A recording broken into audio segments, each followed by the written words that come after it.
దేశంలో జమిలీ ఎన్నికలకు సై అంటోంది కేంద్ర సర్కార్. వన్ నేషన్ వన్ ఎలక్షన్ బిల్లుకు కేంద్ర కేబినెట్ ఆమోదం తెలిపింది. దీనికి 30కి పైగా పార్టీల మద్దతిస్తుంటే 15 పార్టీలు మాత్రం వ్యతిరేకిస్తున్నాయి. సంప్రదింపుల కోసం బిల్లును జేపీసీకి సిఫార్సు చేసే అవకాశం ఉంది. ఉభయ సభల్లో మెజార్టీ కూడగట్టుకునే పనిలో ఉంది బీజేపీ. అటు పార్లమెంటుకు హాజరు కావాలని ఎంపీలకు విప్ జారీ చేసింది బీజేపీ, కాంగ్రెస్.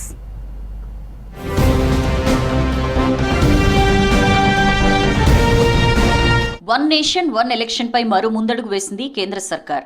దేశంలో జమిలీ ఎన్నికలకు కేంద్ర కేబినెట్ ఆమోదం తెలిపింది. ప్రధాని మోదీ అధ్యక్షతన జరిగిన కేంద్ర మంత్రివర్గ భేటీలో ఈ నిర్ణయం తీసుకున్నారు. ప్రస్తుతం కొనసాగుతున్న శీతాకాల పార్లమెంట్ సమావేశాల్లోనే జమిలీ ఎన్నికల ముసాయిదా బిల్లును ప్రవేశపెట్టే అవకాశం ఉంది. ఒకేసారి లోక్సభ, అసెంబ్లీ ఎన్నికలు నిర్వహించాలని కేంద్రంలోని బీజేపీ సర్కార్ భావిస్తోంది. వేరువేరుగా ఎన్నికలు నిర్వహించడంతో దేశ ప్రగతికి ఆటంకం కలుగుతుందని మొదటి నుంచి వాదిస్తోంది కమలం పార్టీ. టైంతో పాటు డబ్బులు కూడా ఆదా అవుతాయని చెప్తోంది. 2027 నాటికి మొత్తం ప్రక్రియ పూర్తి చేసి తొలి దశలో లోక్సభ, అసెంబ్లీ ఎన్నికలు నిర్వహించే దిశగా కేంద్రం ప్లాన్ చేస్తోంది. అవి పూర్తయిన 100 రోజుల్లోపు స్థానిక సంస్థలకు ఎన్నికలు జరుగుతాయి. అయితే వన్ నేషన్ వన్ ఎలక్షన్ కోసం రాజ్యాంగంలోని కనీసం 6 ఆర్టికల్స్ను సవరించాల్సి ఉంటుంది. కానీ పార్లమెంట్లో రాజ్యాంగ సవరణలకు ఎన్డీఏ కూటమికి అవసరమైన సంఖ్యాబలం లేదు. అయినా ఈ బిల్లు ఆమోదించుకునేందుకు కూటమి పార్టీలు గట్టి ప్రయత్నాలు చేస్తున్నాయి. One nation one election bill Lok Sabha ముందుకొచ్చే అవకాశం ఉండడంతో 13, 14వ తేదీల్లో తప్పనిసరిగా సభకు అటెండ్ కావాలని ఎంపీలకు బీజేపీ, కాంగ్రెస్ విప్ జారీ చేశాయి. అదేవిధంగా రాష్ట్రాల వారీగా లోక్సభ సీట్ల కేటాయింపు, జనగణన తర్వాత రాష్ట్రాల్లో నియోజకవర్గాల విభజనకు సంబంధించిన ఆర్టికల్ 82 సవరణ బిల్లు కూడా తాజాగా కేబినెట్ ఆమోదం తెలిపింది.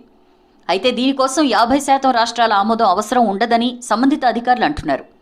జమిలీ ఎన్నికల ప్రతిపాదనలను 30కి పైగా పార్టీలు సమర్థించగా కాంగ్రెస్ సహా 15 పార్టీలు వ్యతిరేకిస్తున్నాయి. లోక్సభ, అసెంబ్లీ ఎన్నికలు ఒకేసారి నిర్వహించడం సాధ్యమయ్యే పని కాదని వాదిస్తోంది కాంగ్రెస్. జమిలీ ఎన్నికలపై భిన్నాభిప్రాయాలు వస్తున్న టైంలో దీనిపై ఏకాభిప్రాయం సాధించేందుకు కేంద్ర ప్రభుత్వం ప్రయత్నిస్తోంది. సంప్రదింపుల కోసం జాయింట్ పార్లమెంటరీ కమిటీకి బిల్లును సిఫార్సు చేయాలనే ఆలోచనలో కేంద్రం ఉన్నట్లు తెలుస్తోంది. దీంతో వివిధ రాష్ట్రాల అసెంబ్లీ స్పీకర్లతోనూ సంప్రదింపులు జరిపేందుకు ప్రభుత్వం యోచిస్తున్నట్లు తెలుస్తోంది. దీంతో పాటు వివిధ రాజకీయ పార్టీల ప్రతినిధులు, అన్ని భాగస్వామ్య పక్షాలకు అవకాశం కల్పించనున్నట్లు సంబంధిత వర్గాలు అంటున్నాయి. దేశంలో వివిధ ఎన్నికల నిర్వహణ తీరుతెన్నులు, మార్గదర్శకాలకు సంబంధించి 1951 ప్రజా ప్రాతినిధ్య చట్టానికి సవరణలు చేయాలి. దీంతో పాటు పలు కీలక రాజ్యాంగ సవరణలకు పార్లమెంట్ ఆమోదం తెలపాల్సి ఉంటుంది. ప్రధానంగా 6 రాజ్యాంగ సవరణలు చేయాలి. లోక్సభ, రాజ్యసభల కాలపరిమితికి సంబంధించిన ఆర్టికల్ 83 సవరణ చేయాలి. రాష్ట్రాల అసెంబ్లీలకు 5 ఏళ్ల గడువును నిర్దేశించే ఆర్టికల్ 172 ఆఫ్ 1ని సవరించాల్సి ఉంటుంది. ఆత్యయిక పరిస్థితుల టైంలో సభ కాలపరిమితిని ఏడాదికి మించకుండా పార్లమెంట్ చట్టంతో వీలు కల్పించే ఆర్టికల్ 83 ఆఫ్ 2ని సవరించాలి. రాష్ట్రపతికి లోక్సభను రద్దు చేసే అధికారాలిచ్చే ఆర్టికల్ 85 ఆఫ్ 2B ని కూడా సవరించాల్సి ఉంటుంది.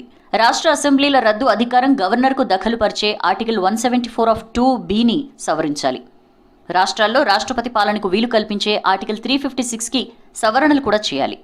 ఎన్నికల కమిషన్కు సంబంధించిన ఆర్టికల్ 324ను సవరించాల్సి ఉంటుంది. జమిలీ ఎన్నికల బిల్లుపై లోక్సభ, రాజ్యసభలో చర్చ జరిగే అవకాశం ఉంది. దీంతో రాజ్యాంగ సవరణలతో కూడిన ఈ బిల్లు ఉభయ సభల్లో ఆమోదం పొందాలంటే 67% సానుకూలంగా ఓట్లు పడాలి. ఎన్నికల అంశం ఉమ్మడి జాబితాలో ఉండడంతో దేశంలోని కనీసం సగం రాష్ట్రాల అసెంబ్లీలు ఆమోదముద్ర వేయాలి. అంటే 543 స్థానాలున్న లోక్సభలో కనీసం 67% అంటే 362 ఎంపీలు ఈ బిల్లుకు అనుకూలంగా ఓటేయాలి. అటు రాజ్యసభలో 245 సీట్లలో 67% అంటే 164 మంది సభ్యులు బిల్లును సమర్థించాలి. దీనికి తోడు కనీసం 14 రాష్ట్రాల అసెంబ్లీలు బిల్లును ఆమోదించాల్సిన అవసరం ఉంది. అయితే ఈ బిల్లును ఆమోదించుకోవాలంటే ఇతర పార్టీల ఎంపీల మద్దతును కూడా బీజేపీ కూడగట్టాల్సిన అవసరం ఉంది.